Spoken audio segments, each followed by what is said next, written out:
Let's talk about a silent, massive trend in India: people leaving. Since 2019, over 1 million Indians have renounced their citizenship. That's like an entire city vanishing. This isn't a trickle, it's a flood happening as India claims its place as a global superpower. Why are so many people saying goodbye? In 2022 alone, more than 225,000 people gave up their Indian passports, the highest in over a decade. Every day, hundreds decide their future lies elsewhere. This isn't just about jobs abroad, it's a permanent, calculated choice. People want cleaner air, better education, and the freedom to travel without endless visa paperwork. This exodus reflects what Indians want, and what they feel they can't get at home. Is this a problem, or just the reality of a globalized world? The government celebrates the success of the diaspora, but rarely asks why they had to leave to succeed.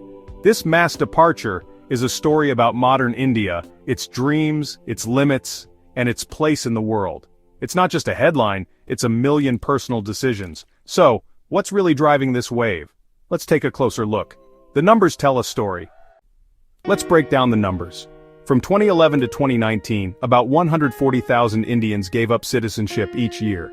After a pandemic dip, the numbers exploded, over 163,000 in 2021, and a record 225,620 in 2022. That's a 60% jump from pre-pandemic averages. In total, more than 1.6 million people renounced Indian citizenship from 2011 to 2022. The trend isn't just about the wealthy elite anymore, it's skilled professionals, students, and families from the middle and upper middle classes.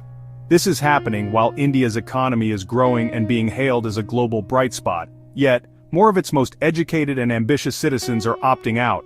The paradox: booming economy, record emigration.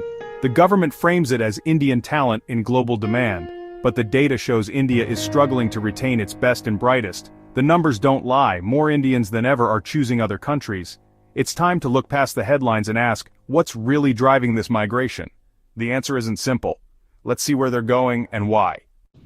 Where are Indians heading?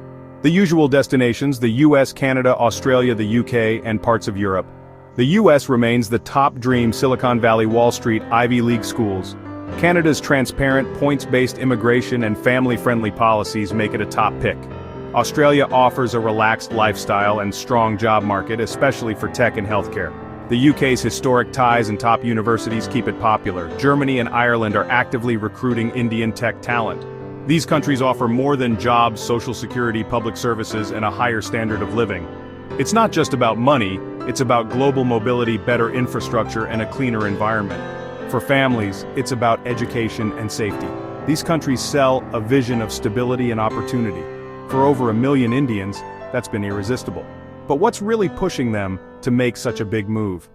Let's dig into the real reasons. It's not just about bigger paychecks. Quality of life is a huge factor. Cleaner air, better infrastructure, safer cities, and green spaces. For families, air pollution and health concerns are major push factors. Global mobility matters too. The Indian passport ranks low, making travel difficult. A Canadian or US passport opens doors to 180+ countries visa-free. India doesn't allow dual citizenship, forcing people to choose. For those who've built lives abroad, giving up Indian citizenship is often the only way to fully integrate. Some seek more personal freedoms or a liberal environment. Others worry about political polarization or want to protect their assets. Students want world-class education that values critical thinking. Each reason adds a layer to the story.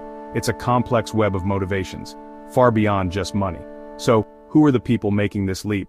Let's find out. Who's leaving? It's not just one group. The dominant profile: highly skilled, educated urban professionals, doctors, engineers, scientists, consultants. Most are in their late 20s to early 40s, building careers and families. The trend is strongest in metro hubs like Bengaluru, Hyderabad, Mumbai, Pune, and Delhi. Ironically, the cities driving India's growth are also its biggest departure lounges. Students are a big part of the story. Hundreds of thousands go abroad for higher education. Many never return. Top universities in the US, UK, and Canada are pipelines for this brain drain. High net worth individuals are also leaving, seeking wealth preservation and global access. Golden visa programs offer a direct path to residency for investors. This isn't just brain drain, it's also capital flight. The impact is significant. So, how does India see this exodus? India's response is mixed. There's concern about brain drain, losing top talent and tax revenue.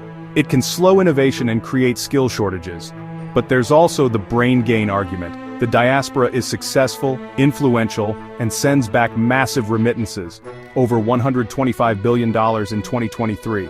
The government celebrates overseas Indians, hoping they'll invest and act as brand ambassadors. The diaspora is seen as a strategic asset for trade, investment, and diplomacy. Critics argue remittances can't replace the loss of skilled professionals at home. The success of a few CEOs abroad doesn't solve India's talent gap. The debate continues. Is the diaspora a strength or a symptom of deeper issues? As more leave, concerns about brain drain grow. But is this just a post-pandemic backlog? Let's look closer. Some say the recent spike is just a COVID backlog, delayed paperwork catching up. That's partly true, but the trend started before the pandemic. Numbers were rising throughout the 2010s. The pandemic paused departures but didn't create the desire to leave. In fact, it may have accelerated decisions, exposing healthcare weaknesses and making people rethink where they want to live. The devastating second wave was a wake-up call for many. The spike isn't just a blip, it's a long-term shift. Even averaged out, the numbers show a sustained rise. The reasons run deeper than bureaucracy. And one big reason is India's stance on dual citizenship. India's Citizenship Act of 1955 forbids dual citizenship. If you become a citizen elsewhere, you lose your Indian citizenship, no exceptions. Most countries, Indians move to allow dual nationality. This forces a tough choice: stay connected to India or fully integrate abroad. The policy is rooted in concerns about loyalty and national security, but the world has changed. Identities are more fluid. Many argue dual citizenship would help India keep ties with its global talent. It could turn brain drain into brain circulation. As a compromise, India offers the OCI card, lifelong visa-free travel, work and property rights, except farmland, but no voting or government jobs. For many, OCI isn't enough. The debate continues. Should India embrace dual citizenship or stick to tradition? The answer could reshape India's relationship with its diaspora. So, what does this all mean for the future? This exodus is shaping India's future in profound ways. The diaspora boosts India's global brand and sends vital remittances. It creates a powerful network for knowledge, investment, and influence. But the loss of skilled professionals threatens India's development. The people best equipped to solve India's challenges are often doing so elsewhere. Can India become a developed nation if its brightest believe their future is abroad? This trend is a feedback report on the nation's strengths and weaknesses. The reasons for leaving, quality of life, social security, global mobility, are signals for policymakers. India needs more than economic growth. It needs to be livable and equitable. The story of those who left is also a story about India itself. It's a call for a national conversation. How can India retain its talent?